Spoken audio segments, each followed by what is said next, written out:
The studio lights felt too bright. Commander Zexithera shifted in the specially made chair, trying to find a comfortable position. The mechanical arms clicked softly as they moved. The left leg replacement made a small whirring sound. 50 years had passed since the war ended, but the pain never stopped. Across from the old commander sat Kira Moldovan, the human journalist. She looked young, maybe 40 in human years. Her brown hair was pulled back and her eyes were kind but sharp. Zexithara wondered if she knew the truth about what her people had done during the war. "Thank you for agreeing to this interview, Commander," Kira said. Her voice was calm and professional. This is the first time any coalition veteran has spoken publicly about the First Terran War. Zexithara's 4 good arms adjusted the translator device on the collar. The mechanical ones remained still. Speaking about the war was not easy. The nightmares still came every sleep cycle. No alien doctor understood them. How could they?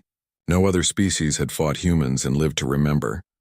"Before we begin," Kira continued, "I want our viewers to understand the historical context. 50 years ago, the Galactic Coalition made first contact with humanity. Within 6 months, war broke out. The official records state that the Coalition achieved victory in 18 months. Is that correct?" The commander's throat made a sound like grinding metal. It was supposed to be laughter, but it came out wrong. "Victory," Zexithara repeated. "Yes, that is what the records say. You sound like you disagree with the official version." "I disagree with many things, human Kira. I disagree with the word victory. I disagree with the timeline. I disagree with calling it a war at all." Kira leaned forward slightly. "What would you call it instead?" "A learning experience. A very expensive one." The commanders realized, the ones that still worked properly, stared at something beyond the cameras. The mechanical eye in the center of the forehead clicked as it focused and refocused automatically. "Let me ask you about the beginning," Kira said. "When the Coalition first approached human space, what were the expectations?" Zexithara's memories drifted back. The briefing rooms on the flagship, maps of human territory showing their few dozen star systems, intelligence reports about their primitive technology. Everyone had been so confident. "We expected a simple operation," the commander said. "Humans had just developed faster than light travel. They had small ships, basic weapons, and no experience in galactic warfare. Our analysts compared them to the Gornathi when they first joined the galaxy. Peaceful integration was expected within months. But that's not what happened. No, that is not what happened at all." Zexithara's good hands trembled slightly. The mechanical ones remained perfectly steady, creating an odd contrast. "We made contact with a human exploration ship near what you call the Alpha Centauri system. Standard first contact protocols. We transmitted friendship messages, offered trade agreements, explained the benefits of joining the galactic community." "How did the humans respond?" "They listened politely. They asked many questions about our technology, our military capabilities, our population centers. We thought they were being cautious, which seemed wise for a new species." The commander paused, reaching for a glass of liquid with one mechanical hand.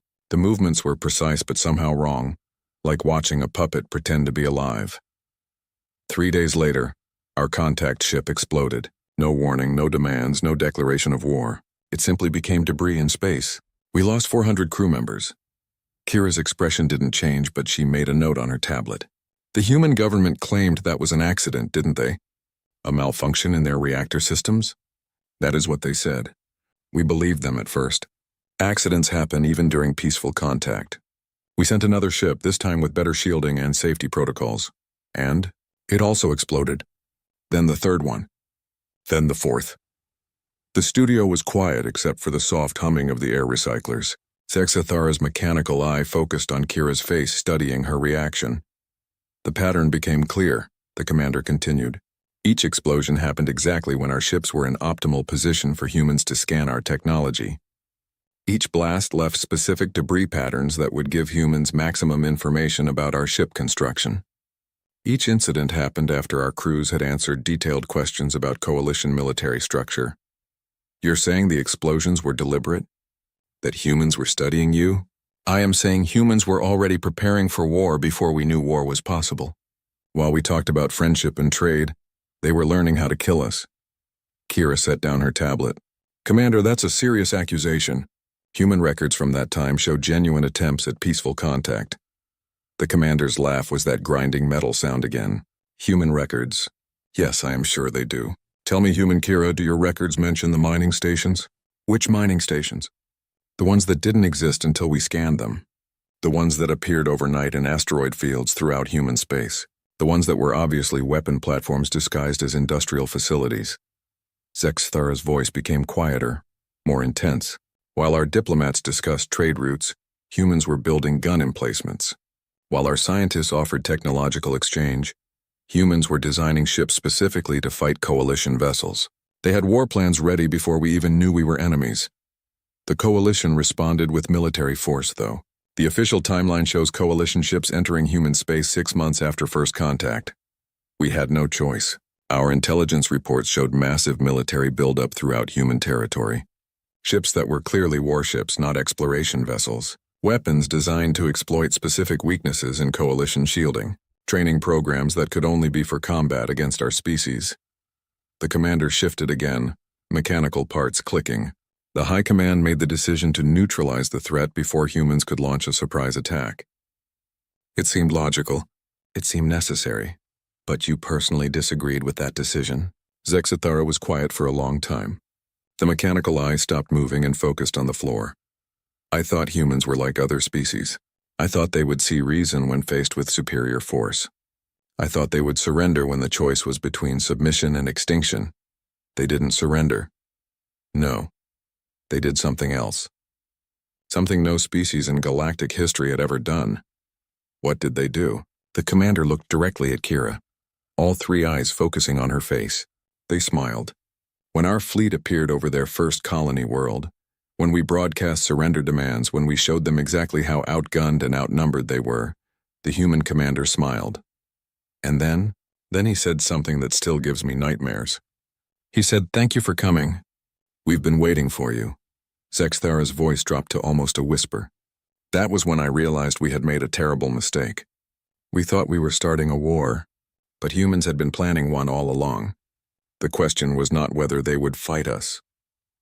The question was how long they had been preparing to do it. Kira leaned back in her chair. "Commander, before we continue, I need to ask you something directly. Why are you telling me this now? Why break 50 years of silence?" The old alien warrior was quiet for a moment.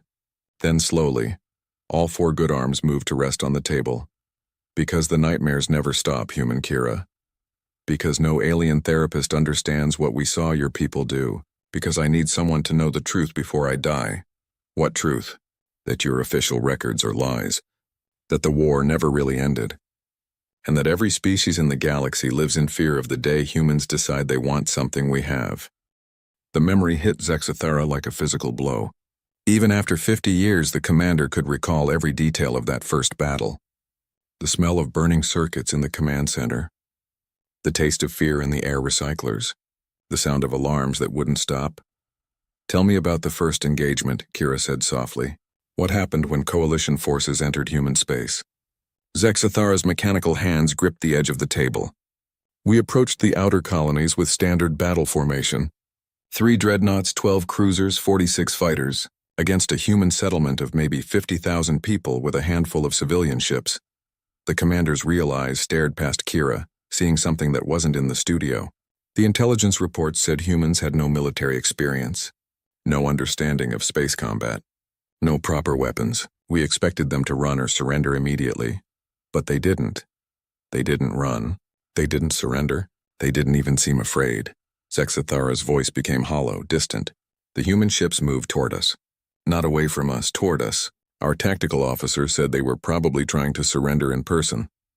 Standard procedure for primitive species who don't understand communication protocols. The commander paused, reaching for the liquid again. The mechanical hand shook slightly this time. The first human ship was a cargo vessel, old, slow, barely armed. It came straight at our flagship. Our communications officer tried to contact them, tell them to stop. They responded immediately. What did they say? They were singing. Kira blinked. Singing? Some kind of human war song. Our translator couldn't handle all the words, but it was about fighting and dying and something called glory. The human pilot was laughing while he sang. Actually laughing.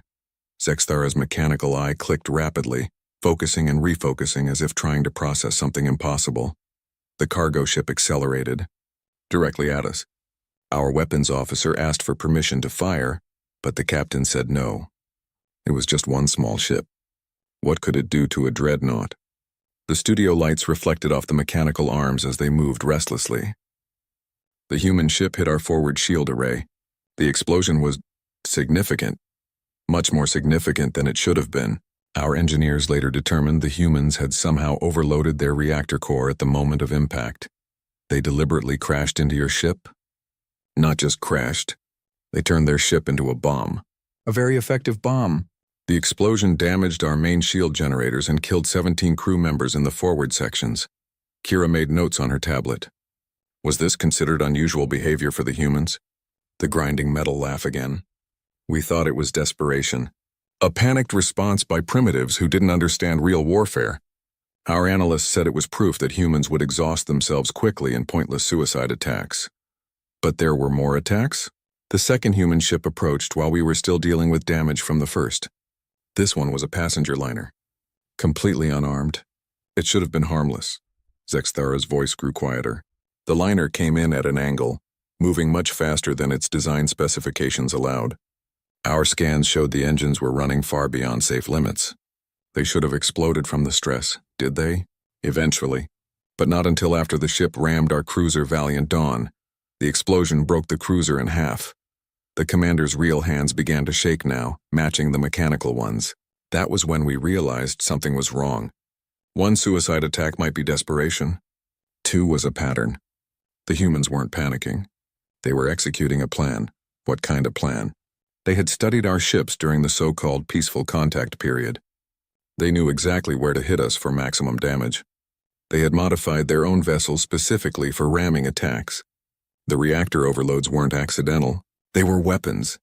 Zexthara stood up suddenly, the mechanical legs whirring as they adjusted to support the old body.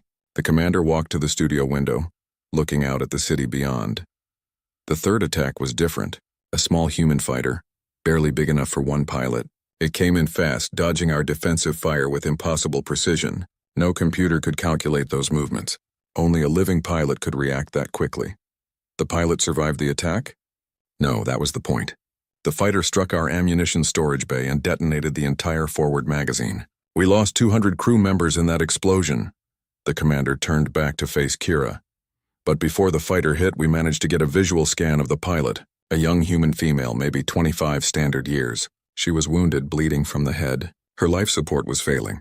And she was smiling. Even with death seconds away, even with her ship breaking apart around her, she was smiling. Zexthara returned to the chair, mechanical parts clicking with each movement. That image haunts me more than any other. The expression on her face wasn't fear or desperation or even determination. It was joy. Pure, genuine joy. The humans were enjoying the battle. They were enjoying the sacrifice. Each pilot who died took out a section of our fleet. To them, it was a fair trade. Better than fair. They thought they were winning. The commander's voice became almost inaudible. After the third attack, our captain ordered full withdrawal.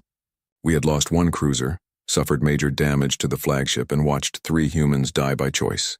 The tactical situation made no sense. But the humans didn't let you withdraw. They followed us. Every human ship in the system, civilian and military alike, came after us. Transport vessels, mining ships, even personal craft, all of them trying to ram our ships, all of them singing those war songs. Zexthara's mechanical eye focused on Kira's face. Do you understand what I am telling you, human Kira? Your people turned retreat into a running battle. They chased a fleet 10 times their size across an entire star system, sacrificing ship after ship just to do more damage. How many humans died in that first battle? All of them. Every human in that system. 8,000 people dead in 6 hours. And coalition losses. The commander was quiet for a long moment. 1 cruiser destroyed, 2 dreadnoughts heavily damaged. Over 400 crew members dead. Against civilian ships and converted cargo vessels. That's when Coalition Command realized humans were dangerous? No. That's when Coalition Command decided humans were insane. The battle reports made no sense to anyone who read them. No species fights that way. No species throws away lives for such small tactical advantages. Zexthara's real hands clenched into fists. But we learned something important that day. Humans don't calculate acceptable losses the same way other species do. To us, losing 8,000 people to kill 400 enemies is a disaster. To humans, it was a good start. What happened next? High Command ordered a larger fleet to human space. If humans wanted to fight, we would show them what real warfare looked like. We would demonstrate the futility of resistance against superior technology and numbers. The commander's laugh was bitter now. We still thought we could teach humans to be reasonable. We still believed they would surrender when faced with overwhelming force. They didn't. No, human Kira. They did something much worse. They learned. Zexthara looked directly at the camera for the first time since the interview began. Every human who died in that first battle had transmitted combat data to their commanders. They had recorded our ship movements, our weapon signatures, our tactical responses. They died to gather intelligence. Intelligence for what? For the trap they were building at Europa Station. The trap that would teach us what humans really were. Kira refilled her water glass while Zexthara sat in silence. The commander's mechanical eye had stopped moving completely, locked in a 1,000-yard stare that seemed to see through the studio walls into some terrible past. Commander, you mentioned Europa Station, but our records show the heaviest fighting took place at New Stalingrad. Can you tell me about that siege? The old warrior's entire body went rigid. Both real hands gripped the armrests of the chair so tightly that the metal creaked. The mechanical arms remained perfectly still, but somehow conveyed more tension than the organic ones. New Stalingrad, Zexthara whispered. 8 months. 8 months of hell. The official coalition reports describe it as a mining colony of minimal strategic value. Why did the siege last so long? The commander's laugh was not mechanical grinding this time. It was something worse, something broken. Minimal strategic value. Yes, that's what our intelligence said. A small world with maybe 2 million humans. Basic mining operations. No military installations. No significant defenses. But those reports were wrong. Those reports were lies. Human lies. Everything about New Stalingrad was a lie designed to draw us in. Zexthara's voice became flat, emotionless, as if reciting a technical manual. We approached the system with overwhelming force. 5 dreadnoughts, 30 cruisers, 200 fighters, and a full ground assault division. Against a mining world that supposedly had no army. What did you find instead? We found a fortress, not built on the planet's surface, but built into the planet itself. Humans had spent months, maybe years, turning their entire world into a weapon. The commander stood again, pacing restlessly around the interview area. The mechanical legs made soft clicking sounds with each step. The first sign something was wrong came when we entered the system.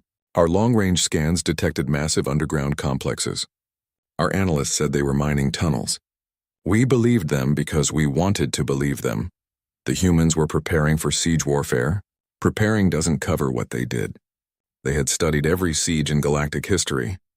They knew exactly how coalition forces would approach a planetary assault. They had months to prepare for our arrival. Zexthara stopped pacing and faced Kira directly.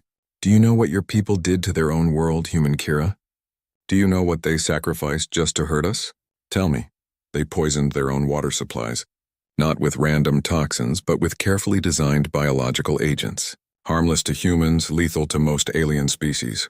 Any coalition soldier who tried to drink local water would die within hours. The commander's mechanical hands clenched into fists. But that was just the beginning. They contaminated their food supplies with combat stimulants. Every human civilian became a potential berserker. Men and women who should have been running for shelter instead threw themselves at our soldiers with improvised weapons. The civilians fought back. Civilians? There were no civilians on New Stalingrad. Every human on that world was a combatant. Children as young as 10 years carried explosive devices. Elderly humans too weak to walk operated hidden gun emplacements. Pregnant women served as suicide bombers. Zexthara's voice cracked slightly. We tried to establish safe zones for non-combatants. The humans used those zones as staging areas for attacks. We offered medical aid to wounded civilians. They booby-trapped their own injured. Kira set down her tablet, her expression troubled. Commander, you're describing war crimes. War crimes? The grinding laugh returned. Human Kira, your people didn't commit war crimes. They rewrote the definition of war itself. The commander sat back down heavily. We had rules, you see.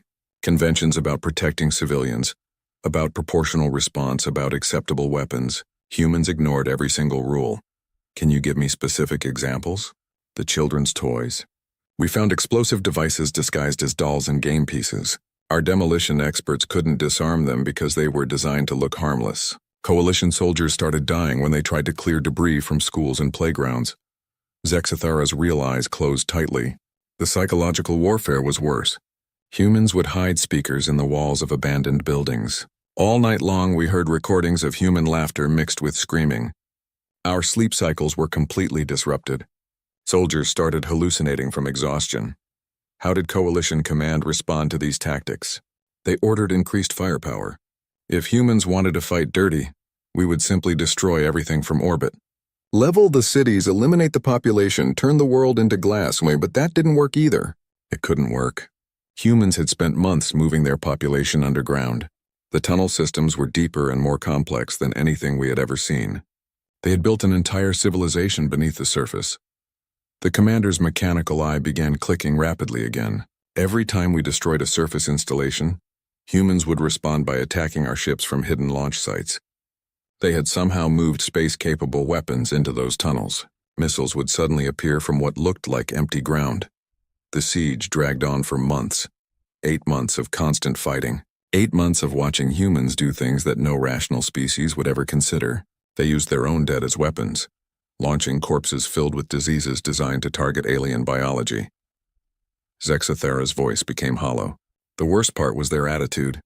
After months of siege, after losing hundreds of thousands of people, after watching their world burn, they were still optimistic. Still confident they were winning. How could they think they were winning? Because every day they survived was a victory. Every coalition soldier who died was a celebration. Every ship they damaged was proof their strategy was working. The commander's hands began shaking again. We realized they weren't trying to win the siege. They were trying to make it so expensive that we would never want to fight humans again. Did it work? Oh yes, it worked perfectly. By month 6, coalition morale was completely broken. Our soldiers were refusing direct orders. 3 different ship captains requested transfers to other fronts. The ground assault division had to be rotated out twice. Zexathara looked directly at Kira. Do you want to know how the siege finally ended, human Kira? Yes, the humans won. Not by defeating us, but by leaving. One morning, our sensors detected massive movement in the tunnel systems. Tens of thousands of humans moving toward the northern continent. We thought it was a retreat, a final attempt to escape the siege. The commander's voice became very quiet. It was an evacuation, through a minefield. The humans had rigged their escape route with their own explosives. They knew that 30% of their population would die in the crossing. They considered it an acceptable loss. They chose to sacrifice their own people rather than surrender. They chose to deny us the satisfaction of victory. When our forces finally entered the abandoned cities, we found nothing but corpses and booby traps. The humans had destroyed everything useful and taken everyone valuable with them. Zexathara stood up one more time, walking to the window. The final message from the human commander is still classified, but I will tell you what it said. What did it say?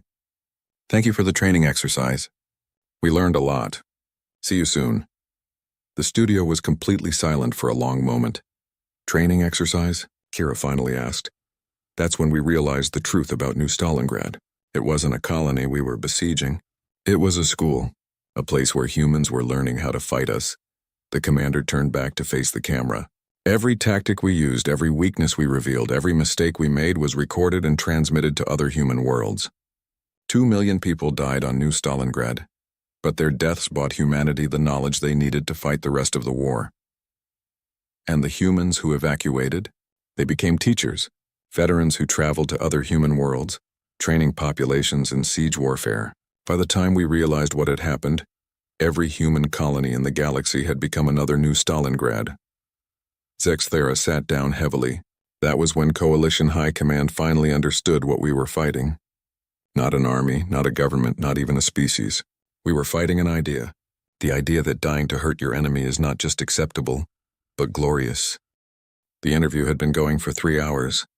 Kira noticed that Zexathara's movements had become more erratic, the mechanical parts clicking and whirring with increasing frequency.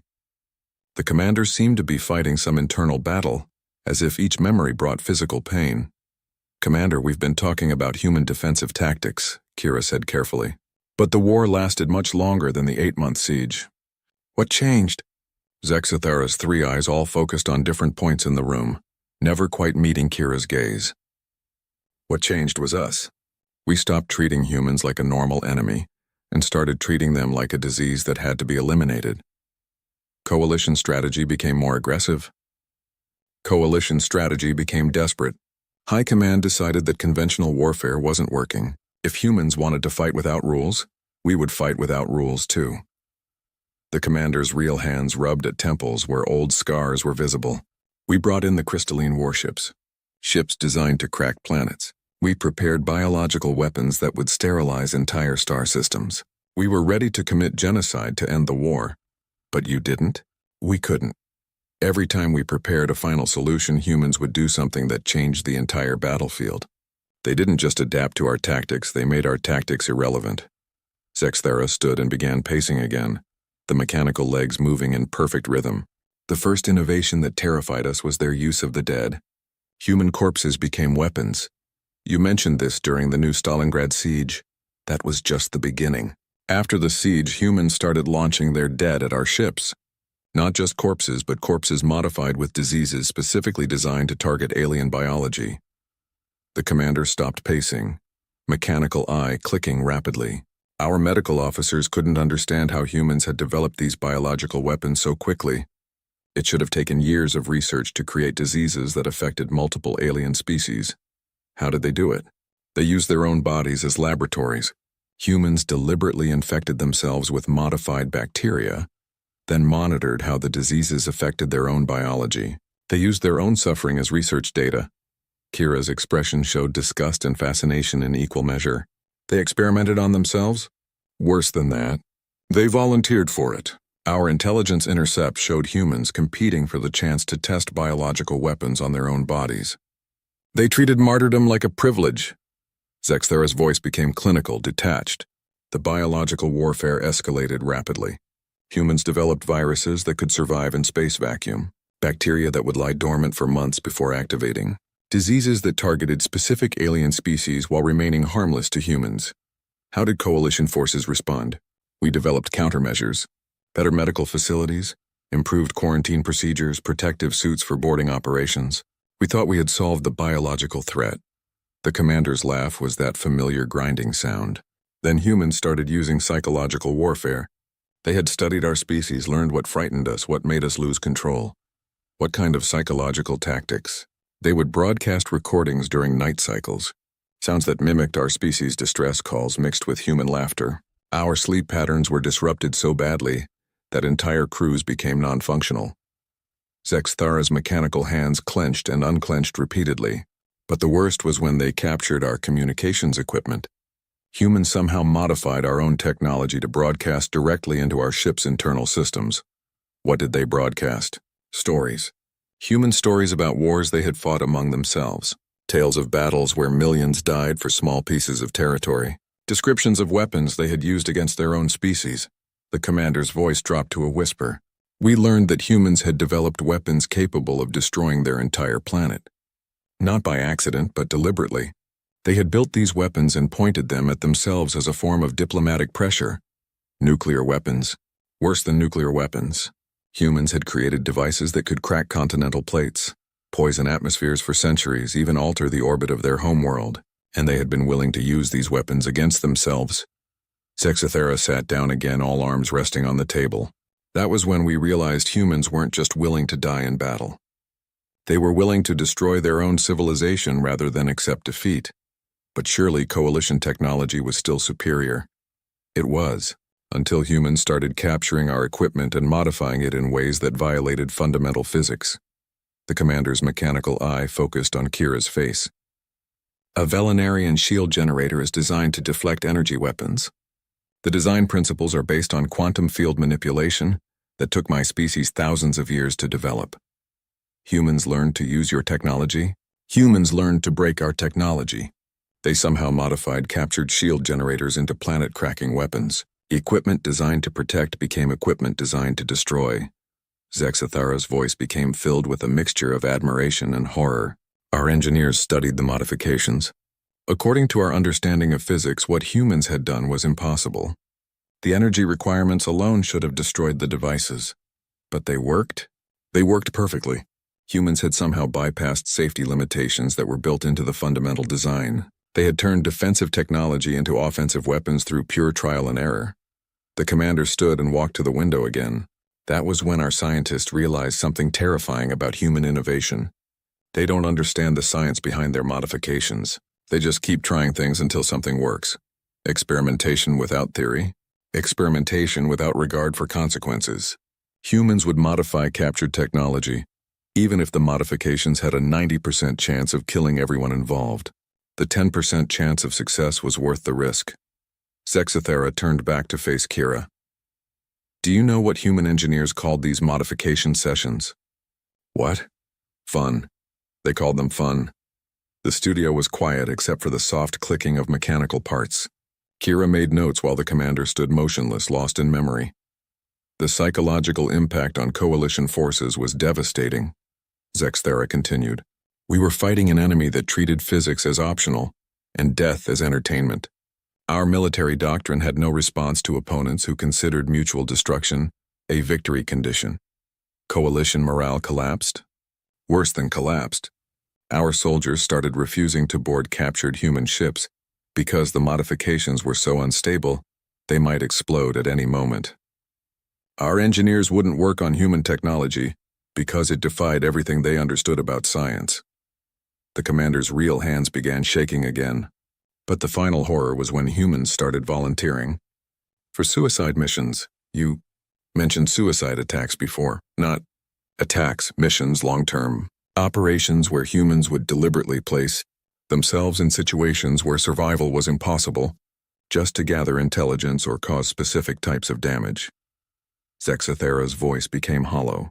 We intercepted communications showing humans arguing about who would get to pilot ships into black holes to test gravitational weapons, fighting for the privilege of staying conscious during kamikaze runs to make final course corrections.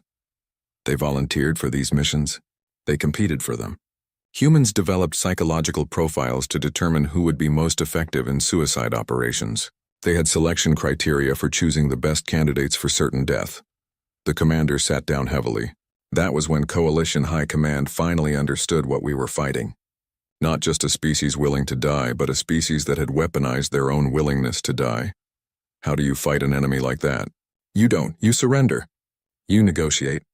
You find a way to make peace before they decide that mutual annihilation is an acceptable outcome. Zexathera looked directly at the camera. Because the most terrifying thing about humans isn't their technology or their tactics or even their willingness to sacrifice everything. It's that they genuinely believe that destroying both sides is better than letting the other side win. The interview had reached its 5th hour. Studio technicians had brought fresh water and checked equipment twice. Kira noticed that Zexathera seemed calmer now, as if finally speaking these truths had lifted some burden from the old warrior's shoulders. Commander, we've discussed the escalation of the war, but the official records state that coalition forces achieved victory after 18 months. How did the war actually end? Zexathera's 3 eyes all focused on Kira for the first time since the interview began. The war ended, human Kira, because we discovered humanity's final protocol. What was the final protocol? The plan your people had prepared if Earth itself faced invasion. The plan that made every species in the galaxy understand what humans truly were. The commander's mechanical hands moved restlessly across the table surface. Our intelligence services had finally infiltrated human communications networks. We thought we were learning their defensive strategies, their military capabilities, their population centers. But you found something else? We found a detailed plan for the systematic destruction of the Sol system. Not just Earth, but every planet, every space station, every human installation in your home system. Zexathera's voice became very quiet. The plan called for detonating your sun. Kira's expression showed genuine shock. That's impossible. No species has the technology to destroy a star. No species except humans. Your scientists had calculated that a series of precisely placed nuclear devices could trigger a cascade reaction in Sol's core. The explosion would sterilize every world within 30 light years. The commander leaned forward in the chair.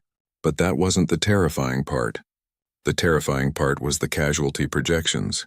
Human analysts had calculated that destroying Sol would kill approximately 400 billion sentient beings across dozens of star systems.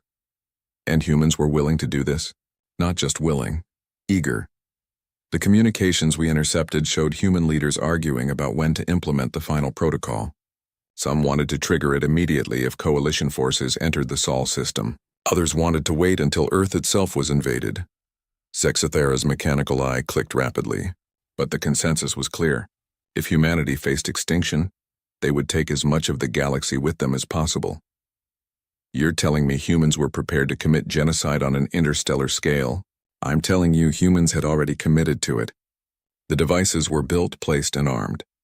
The final protocol wasn't a threat or a bluff. It was an active weapons system waiting for someone to push a button. The commander stood and walked to the window one final time. Coalition High Command received this intelligence during our preparation for the final assault on Earth. 3,000 ships, the largest military force in galactic history, ready to end the human threat permanently. What was the Coalition's response? Panic, absolute panic. Our military leaders realized that attacking Earth wouldn't just result in victory, it would result in the destruction of the galactic core. Zexathera's reflection in the window showed all three eyes focused on something beyond the horizon. The emergency session lasted for days. Military advisors, civilian leaders, scientists from every coalition species, all trying to find a solution to an impossible problem. How do you negotiate with someone holding a galactic doomsday device? Very carefully, very respectfully, and with the absolute understanding that they are not bluffing. The commander turned back to face Kira. The Coalition's first diplomatic contact with Earth was not a demand for surrender. It was a request for terms. Terms? Humanity's conditions for not implementing the final protocol. The price for allowing the rest of the galaxy to continue existing. Zexathera's voice took on an ironic tone. The human demands were surprisingly reasonable. Complete recognition of human sovereignty over their territory. Formal membership in the galactic community. Trade agreements. Diplomatic immunity. Standard requests from any emerging civilization.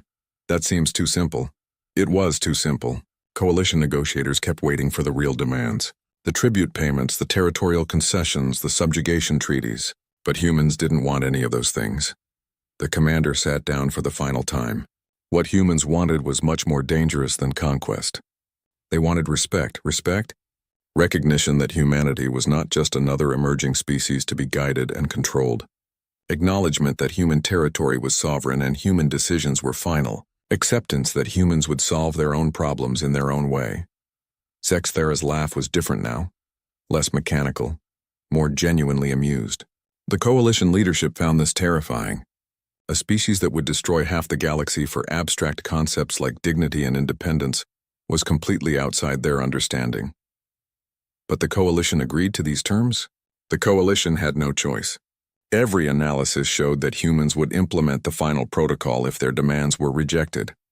Every psychological profile indicated that humans genuinely preferred mutual destruction to submission. The commander's mechanical hands gestured toward the camera. The peace treaty was signed within weeks. Full recognition of human sovereignty, immediate cessation of hostilities, and formal apology for the unprovoked attack on human space. And the final protocol? Still active. Still armed. Still ready for implementation at a moment's notice. Kira set down her tablet completely. Commander, you're saying that 50 years later, humans still have the ability to destroy the galactic core? I'm saying humans have spent 50 years improving that ability. Current intelligence estimates suggest they can now destroy multiple star systems simultaneously. The final protocol has become the final protocols. Zexathera's three eyes all focused on Kira's face. Do you want to know why no species has attacked humanity in 50 years, human Kira? It's not because we respect you. It's not because we fear your military. It's not even because we understand you. Why then? Because we finally realized what you are. A species that treats extinction as a tactical option. A species that considers universal annihilation preferable to personal defeat. A species that will burn down the galaxy before allowing anyone else to control it. The commander leaned back in the chair. All mechanical parts finally still. Every alien child learns about humans in school now. Not as heroes or villains, but as a force of nature, like a hurricane or a volcano. Something to be respected, avoided, and never provoked. And the Coalition's current relationship with humanity? Excellent. Humanity receives every consideration, every courtesy, every diplomatic privilege. Human requests are processed immediately.